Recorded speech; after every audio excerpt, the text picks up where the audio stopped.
My question is about increasing my overall sprint power. I know that I can sharpen my sprint quickly, as you have talked about a bunch, but even if I do that, my sprint isn't what I want it to be to win the races I am in.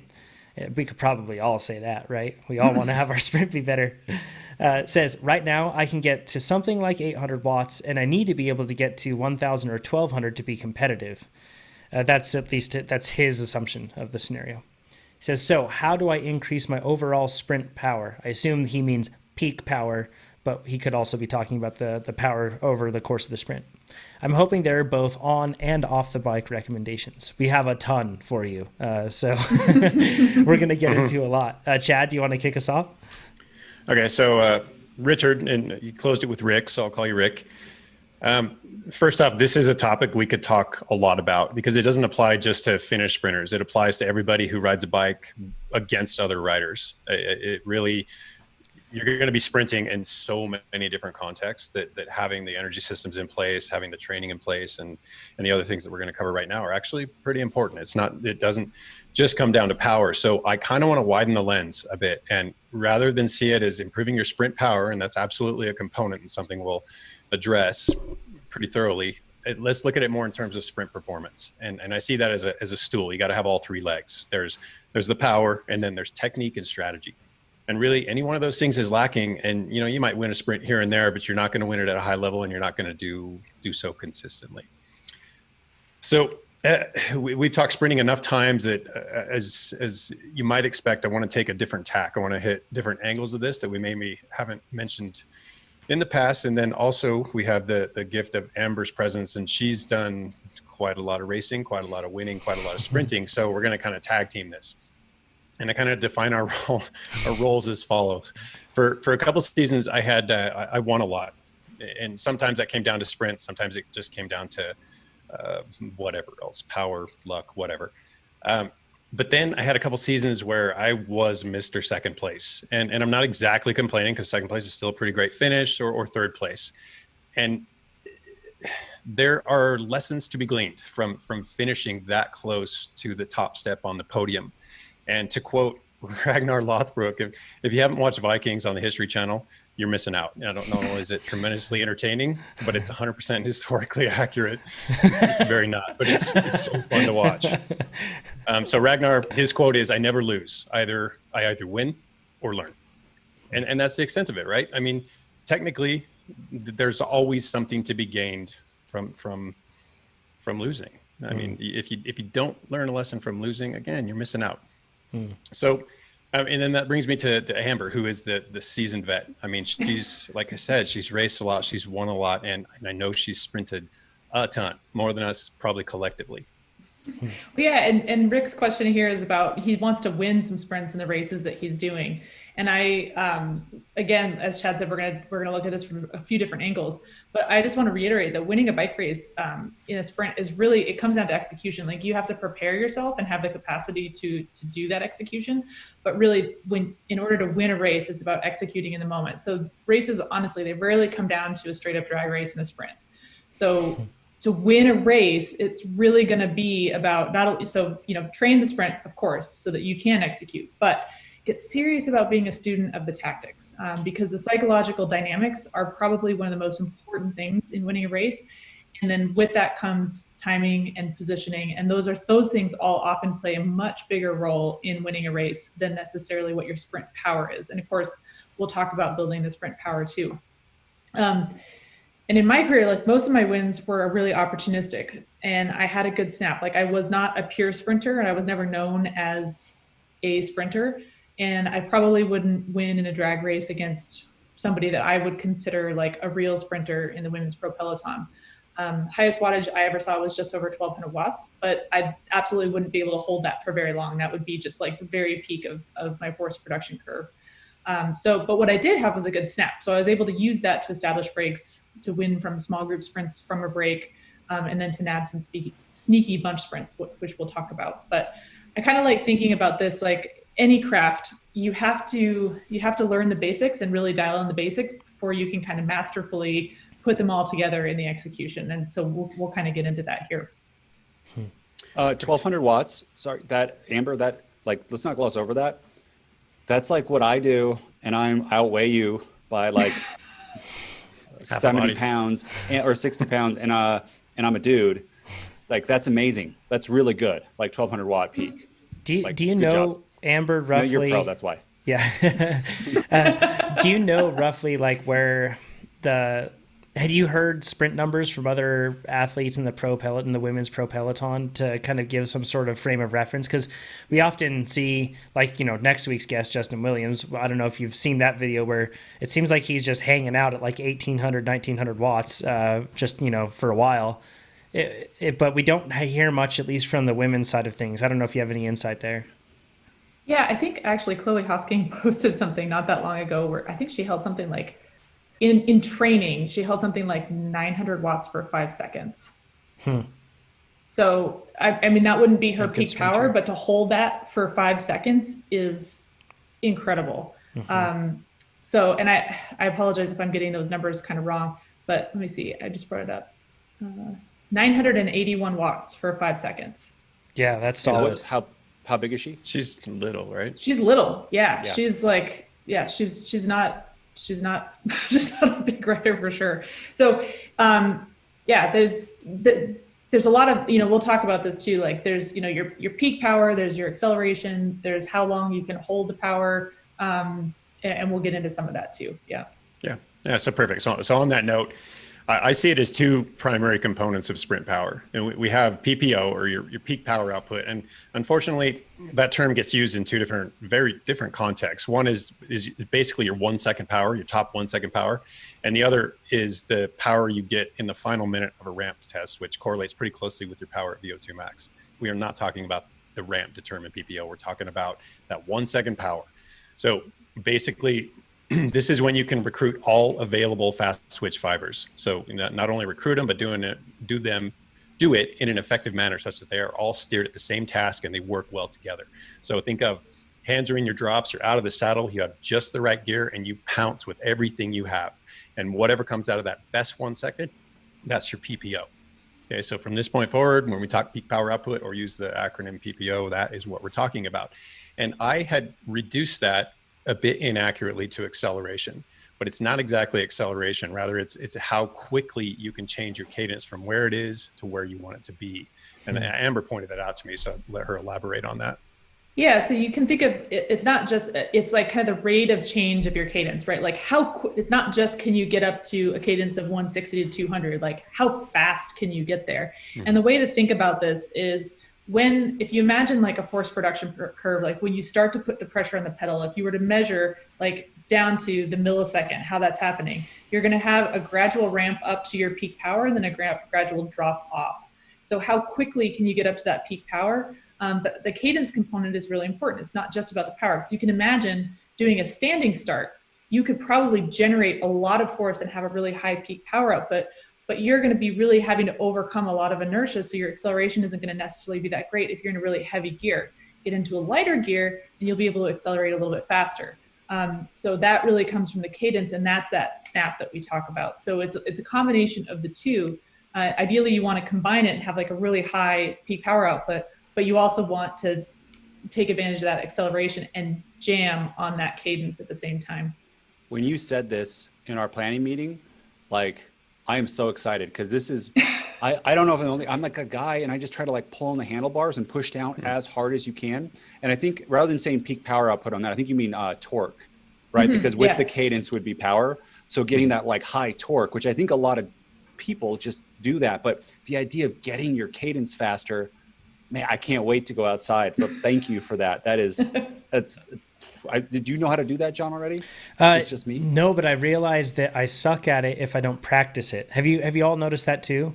That this is one of the things. Yeah, this is one of the things that I feel like when you train your sprint regularly, one of the things that you refine, and one of the things that's kind of like, if that's online, then I can actually sprint to my potential. There are other things too, but that's one of the biggest things that I realize when I take time off sprinting is that I'm inefficient at being able to, whether it's applying torque or whether it's the neuromuscular component of it, of being able to fire everything and just have that instant speed differential that I need to be able to have. It makes a huge difference. Well, and totally on that note, I mean, this is a trial and error process, and we're going to elaborate on that. But one of the learnings that I made was toward the end of, I won't say a sprinting career, but one of the last couple of bike races I did, I just didn't have the power to hang in over the last couple of laps, or I could hang in, but I couldn't initiate an attack, which was my MO. I liked late race flyers, and then I would try to stick it, but I just didn't have the power to sustain that. So I had to ride more smartly, more protected. And in doing so, I ended up unearthing the fact that I've actually got a really big jump. I have a really big peak torque, PPO. It's in the tune, or to the tune of about 1800 watts. So for that 1 second, I've got a big snap if I protect it, if I preserve it over the course of the final laps of the race, which is, again, something we're going to elaborate on. But these are the sort of insights you stumble onto when you allow yourself to practice again and again and again, and fling it out there in a race and make mistakes and figure out why something didn't work, why something did work. Chad was real fast, just everyone knows. It's extremely fast. He was dominating rider back when I started in like 08.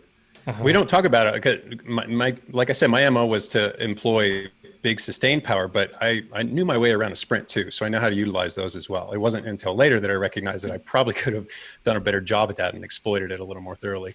You worked as a teammate for a lot of times too, didn't you? I did. And that's another thing we're going to talk about because it's a really fun aspect of sprinting. Cool. Okay. So what Amber said, we're looking for rapid cadence change, and this basically determines your jump capability. And jump capability is something that you utilize to favor this whole idea of a gap establishment. Basically, you get your highest speed as fast as possible. You don't drum it up gradually. You get there in an instant. And Amber points out that the importance of this very thing strategically and tactically. Yeah, you don't want to underestimate the power of opening a gap on somebody because it immediately puts them on the back foot. And I just want you to imagine for a moment, there's probably been some point, we'll just take a step back here to use an analogy. Like, let's say you're on a climb with somebody, like you're roughly about as strong as they are. And they're driving the pace, and you're driving the pace, and they're driving the pace, and you're just hanging there. One of you is going to crack, right? And at some point, you're probably going to think, my God, they're so strong. There's no way I can hold this pace anymore. They might be thinking the same thing. But if you're the first person to cave to that thought, just imagine this happening. Are you going to back off 1 or 2%? Probably not. You're probably going to dial it back 20, 30, 50%, right? When you have that feeling of like, oh man, there's no way I can do this. Oh man, they're so strong. Like that's not incremental. That causes you to hesitate and to kind of you might not give up completely, but you're going to give away a lot in that moment. So imagine in a sprint where this is like milliseconds count, right? So if you open a gap on somebody, you may or may not actually have the power to stay away from them, but it almost doesn't matter because that mental advantage that you just gained is going to get them to give something up, and it's usually substantial. So you can use this in both ways, right? You can be the one to gain that advantage, or if somebody else is opening a gap on you, don't give up. Don't give in. Don't give up that 30%. Keep going, keep driving at the line. We'll talk about that too. But just there is a really mental component of this that really splits up the actual power output and physical capacity from what's actually happening in the execution. So don't underestimate that power of opening a gap on somebody, because you can totally throw off their game and totally throw off their tactical plan, but don't let it happen to you. Perfect. Yeah. So on that note, how do we train PPO? And we should probably actually start referring to it as peak torque. That's far less confusing. So how do I train that? How do I train that snap? And yes, Rick, there are a number of ways to do it off the bike. Obviously, at some point, they're going to have to transition to on the bike. They have to, at some point, assume that high level of specificity, and that level of specificity gets really high depending on how you're going to utilize it, and also your sprint capacity, which is the other half of this that we're going to get to. So training that peak torque off the bike, news to nobody. I mean, you can use heavy weights, basically, classic strength training.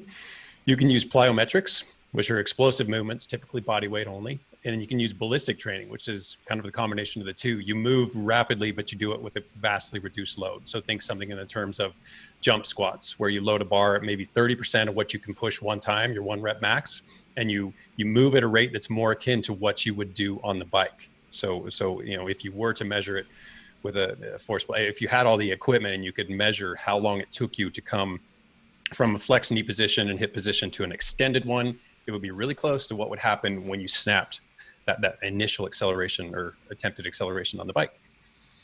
Then with the strength training, I mean, this is exactly what you think it is. We're trying to recruit muscle fibers. We're trying to generate high force. We don't care how big it moves or how quickly it moves. This isn't about speed. This isn't about power. It's just about force generation, getting all the muscle fibers doing their jobs. This is the traditional, 3 to 5 sets of 3 to 5 reps, operating somewhere between 85-95% of what you can do one time, your 1 rep max. Then when it comes to the plyometrics and to a similar extent, the ballistic movements, that's all about rate of contraction. We're trying to get everything to fire rapidly, all at once. And both of these demonstrate greater neural recruitment. So we're really looking for what the muscle does, not what the muscle looks like structurally. The structural changes are kind of outside of this. We're looking for efficiency. And with it, in the science, the literature does support, you see performance improvements that go right along with it. So not only do we get the things that we're targeting, but we're getting the be-all, end-all performance improvement on top of it. And interestingly, I was going to limit this to heavy training and plyometric and ballistic training, but just Tuesday, so fresh off the presses, a study emerged showing that isometric sprint-specific cycling or strength training has similar benefits to everything just described. They took 24 elite track sprinters. So we're talking top level, podium finishers, junior world champs. I think they had 17 men, 7 women. So it was a nicely mixed field.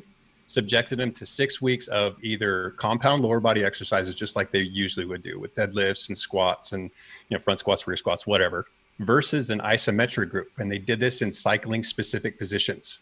So they would have just 3-second isometric contractions, and it was 45, 90, and 135. So on a clock, that would be 1:30, 3 o'clock, and 4:30.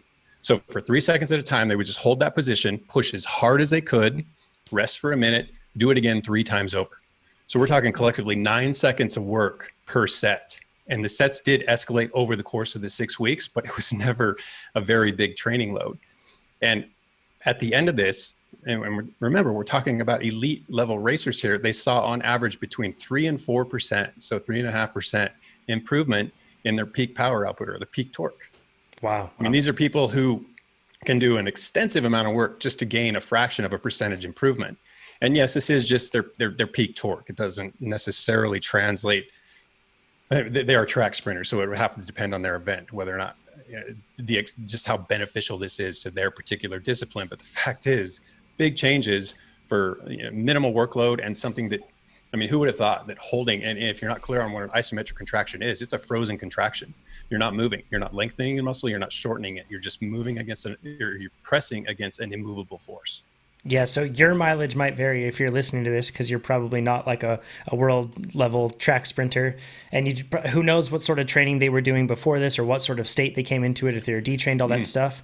But at the same time, it shows, like what you're saying, Chad, is that what it is, it's about being able to rally all the troops at the right time and do so in a very fast manner. Exactly. That is what you're going for.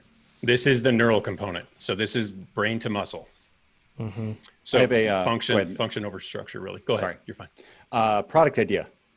I so want an indoor apparatus that someone can make to sprint that is safe, and you can just go ham on it and you don't have to worry about anything like cars or speed or crashing. And what I think you should do is get a flywheel on the back and ship it. And then you put weights on it to like change it so that you can have a different curve about how fastly you spin that up. Because, like for different cadences and stuff and different speeds that you start out. And then rocker plates are not the way. When you sprint on a rocker plate, it feels the opposite of what it is outside. Mm-hmm. So if you can figure out where you can get that same feeling that you're outside and still have the back and forth motion, I think that would sell pretty well. And you could probably it'd be a small market, but I bet the people that would buy it are willing to pay for it. I mean, how many races do you win if you could have 100 more watts in your sprint? Mm-hmm. A lot, right? A lot. Yeah. friend of the podcast, Orla Walsh, she's peddling heroin on Instagram. She would buy it in a hurry. What? She's looking, yeah. What is she doing? Yeah, yeah, exactly. Yeah, it's a good name, good play on words. But she would pay for that. She's on the Irish national cycling team and on the track team, and she's been looking for something for that very reason since, you know, quarantine and everything else. She can't be in sunny Mallorca working on those sort of things. Instead, she's dealing with the rain all the time, which is sketchy when you're dealing with rain and working on standing sprints. That's something that's really tough. So, yeah, absolutely. That's super interesting to me, Chad, to show, because I feel like I've always known that there's that neural component that's extremely important, but it's really cool to see that it actually, like, when it's worked on in that degree, there is tangible improvement. Yeah, super So interesting. cool. Mm-hmm. Yep. Yeah. And then just to wrap up the on the bike, so that kind of transitioned to on the bike because they were doing it in a pedal position, but the study itself was rather complex. These aren't resources that most people are going to have access to. But one thing you do have access to is your bike. And for a single resource, and I revisited this, I think this is a 2010 publication, and at the time it really resonated, and I got a lot from it, and I applied it to my coaching at the time and my own training. But I revisited it and it still kind of stands up. So Bill Edwards wrote a book called Progressive Power Training, and we'll link to it. I've provided the link for Tucker here, and it's free online. So you can download it, you can read it online, whatever, but it's there's a lot of good stuff in there still, and it still stands up scientifically. But one of the things, either in Bill's book or maybe, I think it's in there, there are a couple of ways you can go about using the bike to increase your level of neural recruitment. And one of them we talked about is stomps. And this is all about getting the muscle fiber firing. We're not looking for rapid turnover. We're simply looking for high force. And you can do these, typically people do them standing, but you should do them seated. You should do really all of these drills seated or standing, because man, a seated sprint is a powerful, powerful thing when you get to a point where you don't have to master it. Once you're good at it, is it useful? And in the same way, jumps, and this is about rate of recruitment. This is where you find just that right gear, do them seated, doing standing, but you wind up speed rapidly, really quickly. So, yeah. So again, I like everything's firing. Go ahead. Oh yeah, no, I really like doing these in a super easy gear too, because then you're really going for that leg speed, and it's just like, this is, you don't want to do it in a heavy gear, but somewhere like between like a mid-range or a super, super light gear. The light gear is really going to get you into the technique of being able to get up to that cadence really quickly. But like Chad said, don't underestimate the importance of doing these seated. And the other thing about, if you're going to do the jumps in a really light gear, this is mostly aerobic and it's not loading. So you can actually sprinkle these into almost any workout without really taxing the load. And you can just get this nice neuromuscular, you're just, activating it right on a regular basis. And to John's point earlier, it's really effective, and it'll just kind of help you stay sharp with that neuromuscular recruitment and motor pattern. Absolutely. And a really fun way to go about this, if you have a partner, someone who's also, willing to do a sprint workout with you, 2-up match sprints. So you get two of you side by side, you relegate each other to the same gear, to the same low gear. I mean, the lower, the more challenging it is. And basically, maybe set a 50 meter or 100 meter finish line, and you have that one gear and you got to make it work. So it becomes down to all this, this initial jump and really fast rate of recruitment. And of course you have to stay on top of that leg speed, something we'll elaborate on later too. Chad, can we quickly plug right now the sprint video? If you go onto our YouTube channel, you can see how to sprint. I can't remember the name right now. Somebody toss it in right now into the live chat and we'll be able to see it. But we go over how to sprint faster. And Pete, we have some video of Pete, and then we also have some video of Nate. And Nate, you nearly died in that one. That was terrifying. I was doing the stomp drill, and I was focusing on high torque rather than fast cadence. And I pulled up on those bars so much, I bent my front chain ring and my chain slipped off. And I kept it up though, but it was terrifying. It was grisly. Which one's worse? The fact that that happened to you, or the fact that I screwed up on the filming and I didn't catch the whole thing? John was so scared he dropped the camera, so he didn't see the whole thing. Maybe he dropped it down. He's like, "Oh my god!" I thought he was dead. Yeah. But to the other point, seated, this stomps are super cool indoor on the trainer. You put it in resistance mode, you can jack that resistance up. Pete and I love to do this on the end of like a Baxter or something. Like you extend the cooldown, you're totally warmed up and you do it. And we've competed with each other. I can do, this is like, so this is a little flex on how well I can do seated and how bad I am at standing. My seated sprint for 12 seconds is 1100 watts. And my out of the saddle sprint is like, I think less than that for like, or this exact same power. So I don't know why I'm getting out of the saddle, but hopefully with what you're saying, and I don't know, I want to go over this whole same thing again next week with Justin and see like what tips he can give us. Cause obviously he's one of the nation's best sprinters inside of a crit, both tactically, which I think you're going to cover, and power wise. It's so I'm very excited to try it again, but I hope for the seated ones indoor on the trainer, it's super awesome. Super duper awesome.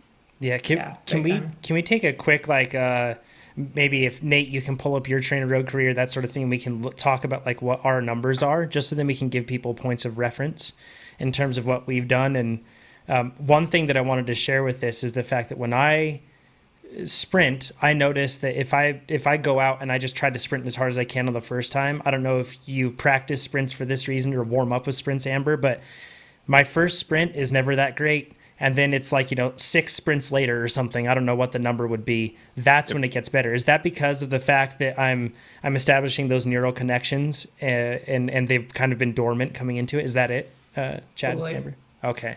Yeah, you're priming the system. It's a potentiation effect. So you basically have to establish connection and then exploit it. Yeah. I'm always worried about doing that though in a race beforehand. Cause like if somebody sees me sprinting before a race, it's like, I feel like I'm Karate Kid and I'm like practicing the crane kick before going into the ring or something. It's like super embarrassing, but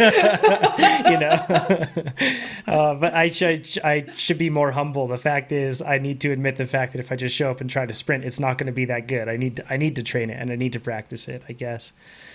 So my peak power, and I'm right around 150 pounds, is 1420 watts. That's the most I've been able to produce for just like a quick snap second for a sprint. Chad, you said 1800, I think was yours. Is that right? Mm-hmm.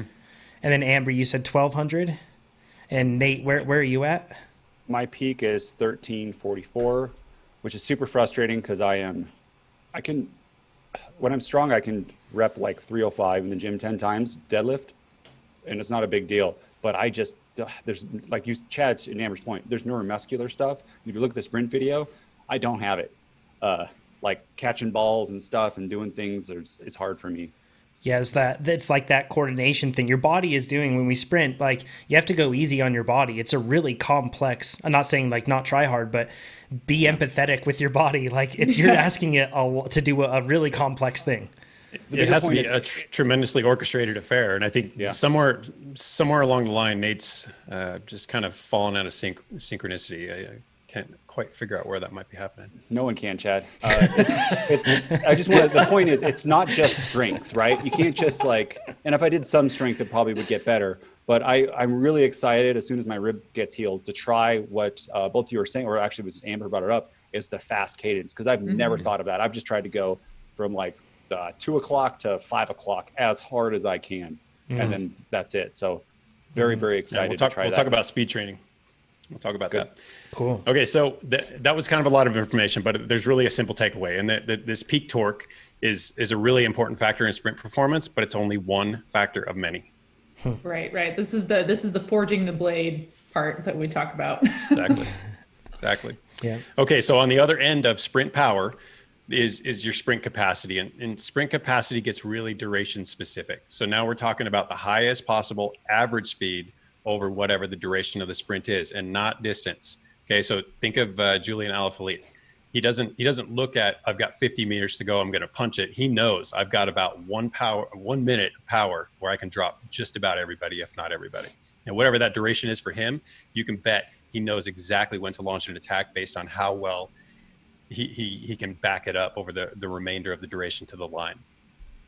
And this is all developed on the bike. And this is where we get super high with the specificity. It's where it becomes absolutely vital, because if you, for whatever reason, know you're going to employ a 5-second sprint versus a 30-second sprint, you have to practice one over the other. I mean, if it's ever going to get that specific for you, you have to know that there is a distinct difference between what you can do for 5 seconds and what you can do for 30 seconds. So on that note, let's talk about bioenergetics a bit. And I got to get into a little bit of the nitty gritty here. But I think it's important for people to recognize that all three of the energy systems are online when it comes to sprinting. You think sprinting is all about snap and all about short-term power, so it's entirely alactic and anaerobic. It's not. It requires a bit of contribution from everything we have going, much like pretty much every type of exercise does, almost. So mind blown the two on that. Sorry, that's like that's a thing that like people think it's like a system of switches where it's like, okay, sprint, everything turn off, one thing turn on, and it's not that way. Everything's on. Yeah, everything's on. Yeah. Yep. So we have two anaerobic energy systems. So the ones that we typically don't practice or at least focus on as endurance athletes. We think aerobically and not much else. But for a couple of seconds, we have enough ATP, the energy currency of our muscle cells, of every cell, in the muscle. So for a couple of seconds, it's there and we can utilize it and it's instantly readily available. Past that, up to about 10 seconds, we start to get contribution from that creatine phosphate system. Sometimes you'll hear phosphocreatine. It's the same thing. We're just going to call it CP from this point forward. And then anything over about 10 seconds becomes increasingly anaerobic until we hit a particular mark where contribution between the aerobic system and the anaerobic system start to balance out. And then it becomes increasingly rapidly aerobic. But inside of that initial 10 seconds, which is really what we're talking about here when we're talking about, high level sprints and especially the jumps, we're recycling ATP. So that same currency, it breaks down from a triphosphate to a diphosphate. That's what makes our muscles go, okay? Simplistically. So we need that ATP to be restored, and that's where creatine phosphate comes into play. That phosphate comes off the creatine phosphate, restores that diphosphate to a triphosphate. Now we have the energy to break again and to continually fuel the muscle. And this is that, if you've seen the term creatine phosphate rephosphorylation. It's a fancy term, but I just broke it down exactly what it is. We're rephosphorylating a diphosphate to make it a triphosphate. As a side note, I did come across, I read a lot on this, that ATP depletes before creatine does, which completely exploded everything I understood to that point. So if anybody knows how to make sense of that, please reach out to me. Maybe this is a reason for us to have a Science of Getting Faster expert explain that. Maybe it's just wrong. I don't know. I'd love that. Okay, so the importance here is that when it comes to this creatine phosphate system, this very vital system in terms of sprinting, especially finish sprinting, if you're a finish sprinter, this is your match, your one match. You don't have a book of these, you get one to use, so make it count. Right. And this is, there's a joke, kind of like an ongoing joke in the peloton, that sprinters are really lazy, which honestly, but the thing is, this is a real skill because they know this, they have this one match and they know exactly where they want to light that match at the end of the race. And so they are going to do everything they can leading up to that point to preserve this match. And so if you ever want to learn how to race efficiently, use the draft, sag climb, get through a race using absolutely the least amount of energy possible, follow a really good sprinter. Absolutely. And probably the opposite too is true also, where like my sprint doesn't degrade as much as other people like, because I'm really horrible at that type of sprinting. And then if you get in a breakaway and there's a lot of attacks and stuff, these sprinters, their match book of one match gets depleted very quickly. Is that right? Is that a good strategy to kind of, if you're going against a deplete a 5-second sprinter? Try to run them down. Absolutely. Yeah. Try to pick them apart. So when they do unleash, they're not unleashing everything they could have had if they would have protected themselves better. Yeah. Right. Yep. Okay. So that covers the anaerobic side of things. So we look at the aerobic side of things. So now we're working with oxygen. We're working with the low force muscles, the ones that are really tough to deplete. And how does that figure into a sprint? Well, it doesn't in the way that you might think it does. Basically, once we hit, roughly 75 seconds, that's when the contribution between the anaerobic side of energy creation and the aerobic side, or energy turnover, I should say, is pretty even. But at that point, with regards to the aerobic system, this is when we look at the repeatability is the term we use quite often, because any repeated high intensity effort relies heavily on the aerobic system, because that CP replenishment, that creatine phosphate replenishment that you're going to use again and again and again, relies on the aerobic system. That's how we replenish it. So if we're weak aerobically, then we've got very limited, very few arrows in the quiver. We can fire out a sprint or two and our day's kind of done. probably can't make it to the line to fire that sprint off in the first place. So you have to have a big aerobic engine to get there. You have to have a big aerobic engine to be able to sprint again and again and again, which, unless you're a match sprinter on the track, is you. Everybody who's going to ride with other people has to be able to sprint repeatedly. And a lot of times, I mean, strategically, tactically, you have to be able to fire off an attack and then cover a counter attack and then just bridge to something as it goes by you. I mean, there are so many instances on the road, whether you're doing the attacking, where you're covering the attacks. When you're on the dirt, every form of mountain biking, I mean, from downhill, you are on the gas intensely for a few seconds at a time. Dual slalom, when you're racing someone, accelerating out of turns, etc. Cross-country racing, depending on the topography, depending on the level of competition, how hotly contested certain parts of the race are, any punchy climbs, you have to generate a lot of force really quickly to stay upright. So there are a lot of instances. And then back to the road, when you think of finish sprints, so many opportunities for you to fire off just a little bit of what you have and then restore it and then go again and again and again.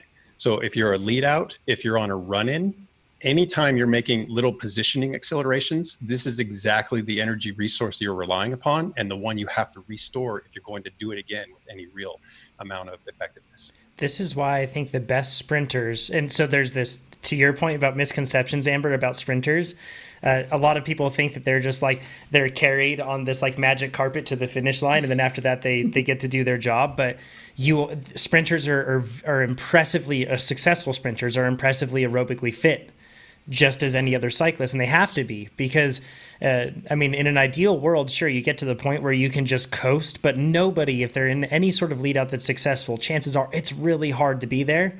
And to hold that position and even get into that position, it required, like you said, Chad, a bunch of those micro little punches or surges to be able to hold that. Like, positioning isn't just putting yourself in the right position at the right time or recognizing those opportunities. It's having the fitness, the aerobic fitness, to be able to do that little punch, then restore that creatine phosphate, like you said, Chad, and do that repeatedly. It's a big difference. Yes. Yeah. Totally. So when it comes to this repeatability, that you can see as it's really a number of components. I mean, you have to, or I guess we could look at it in terms of the creatine phosphate. You have to build the reserves. You have to preserve them over the course of, the meaningful moments in a race or the entire race if you're a finish sprinter, and you have to be able to recover them or resynthesize them. So when it comes to preserving them, there was a really interesting study, and we'll link to all these. I'm not going to burden you with the names and the dates and all that stuff, but it was athletes, cyclists. They did an hour steady versus an hour with numerous high power efforts, different durations, anywhere from 10 to 90 seconds. And the intention there was to simulate the demands of a criterium or even an ITU triathlon or a draft legal triathlon. They want riders who have basically fatigued themselves, and they want to see how their sprint stacks up to riders who rode more steadily over the course of an hour. And what they saw across the board was about a 6% decrease in their final sprint power. And 6% is substantial. I mean, I'm not going to try to figure out some math here as an example, but if you took two sprinters who were very evenly set up, and one of them was, you decremented their final sprint power by 6%, it'd be a pretty big margin at the line over the course of the closing maybe 250 meters. Oh yeah, like 1% would make a huge difference, and 6 would be astronomical. And huge. This is, we talk about not everyone shows up to the start line at 100%, but also almost no one sprints at 100% at the finish, because everybody's just got an entire bike race under their belt. So it's a good thing to keep that in mind. And it's actually, even when you're training and you're trying to get your peak power higher, it's extremely rare that you're going to hit that even in a perfectly executed sprint at the finish, because you will have taxed yourself leading up to that. And this gets back to Jonathan's point, which is the higher your base level of fitness, the less you're going to lose throughout the course of a race. And then, of course, you can tactically give yourself more of an advantage with the sag climbing, with positioning, making sure you're not the first one to cover attacks.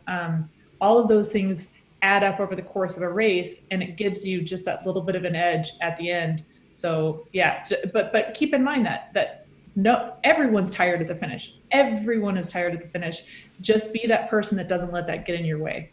That's such a key point. If we talked about our peak power, for me, neither of those were in a race. All my numbers, right? They're outside of it. And if you look at Jeff Linder, NorCal cycling video, he destroys NorCal sprints, and he's doing like 13, 14, sometimes 1500 watts, depending on how tired he is.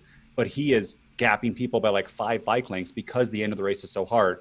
I saw Corey Williams win a race on like 1200 watts, and he destroyed people too. A lot of this was positioning into it, but it's just to your point. Like you look at, I think everyone does, is they go out and they do their peak, like, you know, they do a warm up and they do it and they're like, that's my number. And at the end of, they don't understand why they don't win at the end of a race, right? Because they just to your point, I'm saying it all again, they're not as fit, and then it gets degraded. And so just, well, that's it. So you have to preserve every bit of it that you can, but realistically, you're not going to preserve all of it.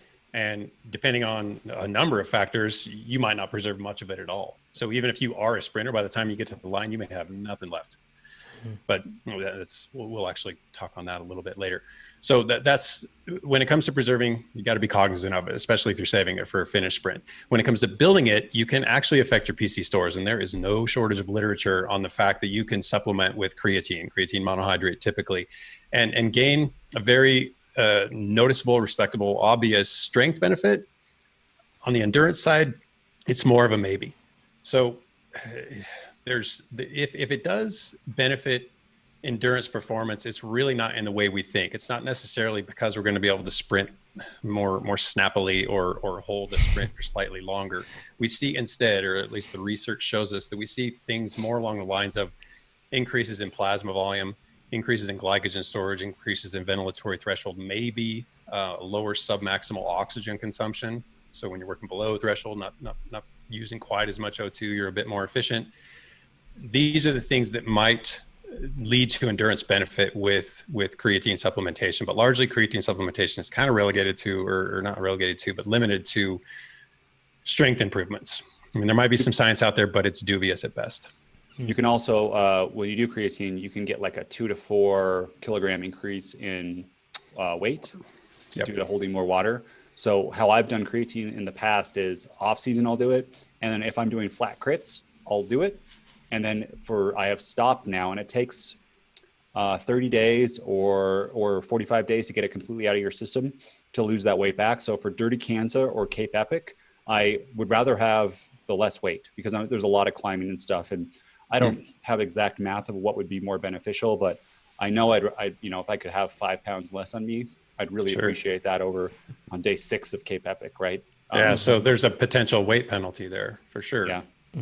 But if you're doing a crit and it's flat, a couple pounds isn't going to make a big deal, and probably the benefits outweigh the downsides. Yep, always contextual. Okay, so we talked about preserving, talked about building your PC stores. Now let's look at replenishing them, because this is where it gets really interesting for endurance athletes. Typically, you get about, if you run your CP stores all the way down with some hard efforts, you get about 70% of it returned to baseline levels over the course of about 30, 40 seconds. 100% of it over the course of about 3 minutes to 15 minutes. So why these massive differences in how long it takes to reach that 70% or that 100%? And it comes down to a number of things. One of which is the extent of depletion, then the severity of the muscle acidosis, and then the fiber type characteristics. So really simply, the extent of depletion, how long did you go? How low did you go? I mean, if you really ran it down, obviously it's going to take longer to return it to where it was. The acidosis is where it gets really interesting for us as endurance athletes, because acidosis clears aerobically. We basically, the stronger our aerobic system is, the more quickly we can clear that acidification, that blood acidification. So this replenishment is really tightly coupled with our oxidative or our aerobic capacity. And then when it comes to the fiber type characteristics, this is particularly interesting. I've seen this related across a couple of different types of studies, one aimed at endurance athletes, one aimed at strength athletes. But the point is, if you know what sort of muscle morphology your body is composed of, it makes a huge difference in how quickly you can recover.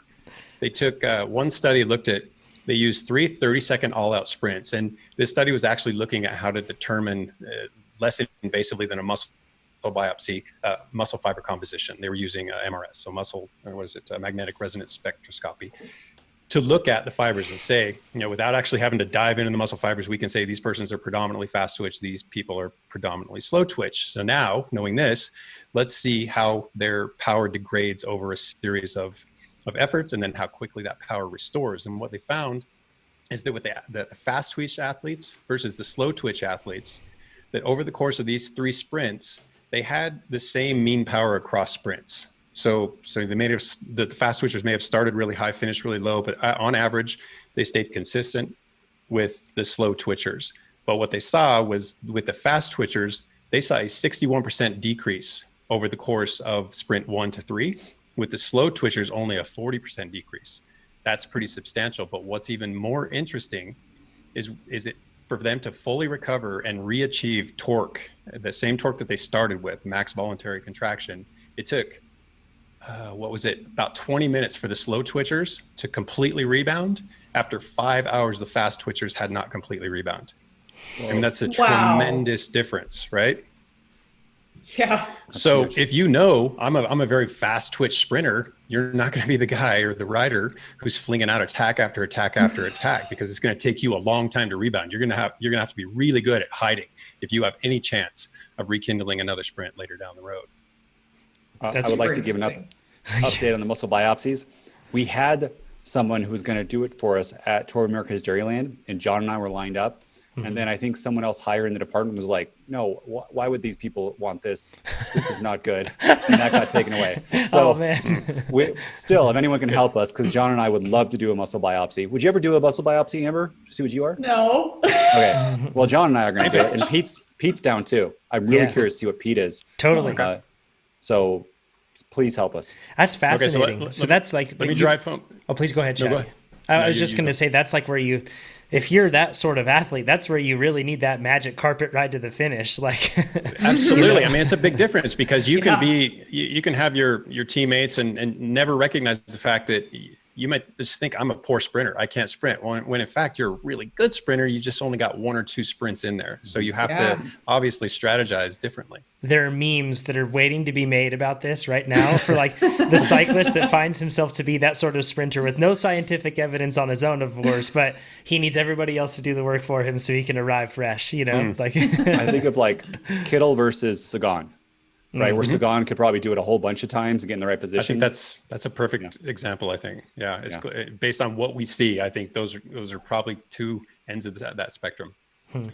Okay, so to drive home, to wrap up the importance of the aerobic fitness in terms of sprint capability. There's no shortage of research in general, but there was actually a couple that showed that you see with higher aerobic fitness about 2 times it happens about twice as quickly, your replenishment of your creatine phosphate stores in untrained versus trained, or trained versus untrained riders. And one of the studies, this doesn't, just what Rick said, you can kindle this fitness rather rapidly. It takes a couple weeks. And in this case, they used 6 workouts. All they did were 4 to 6 30-second maximal efforts.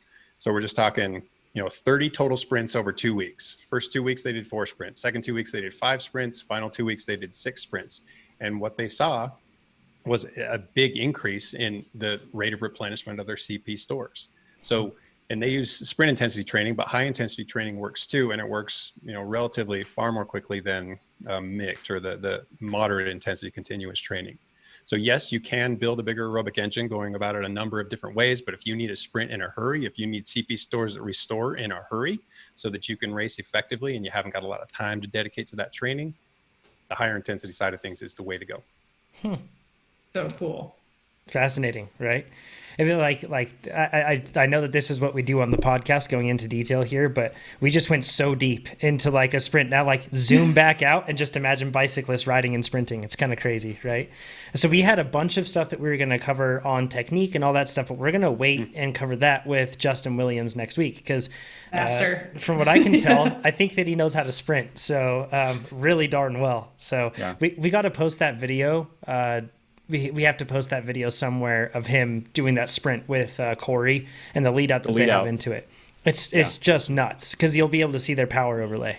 It makes you feel like you're horrible, just so you know, because it's just like, how can you? I mean, that's why they win so much. But it's crazy. The lead out. Not only do they have a rider with 1800 watt sprint, but also the lead out of the people going into it are probably doing more than your peak power sprint. Yes. Which then, and they have like 4. They have like 4 or 5 riders doing that, all leading up. So those final 2 laps, it's just so hard. So and it's so fluid and seemingly effortless. I mean, he's doing a ton of work, but Justin makes it look just so graceful. It will make you feel it's a clinic. Real badly about yourself. It's a clinic. Straight up.